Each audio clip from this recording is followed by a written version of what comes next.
So here is how to print screen on Windows. First of all, you need to find and press the button that says print screen on your keyboard. After that, you will get to see an option like this.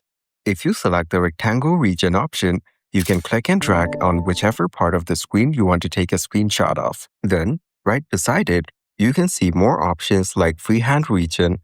Then we have select and move. After that, there's rectangle. Next, we have the ellipse option. Then we have freehand.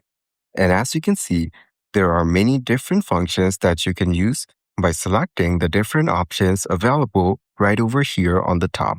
So this way, you can use the print screen button for multiple functions. Then, if you want to capture the entire screen, just click on the capture option and then select capture full screen. After that, you will get a screenshot of the entire screen just as it is. And that's it. That is exactly how to print screen on Windows.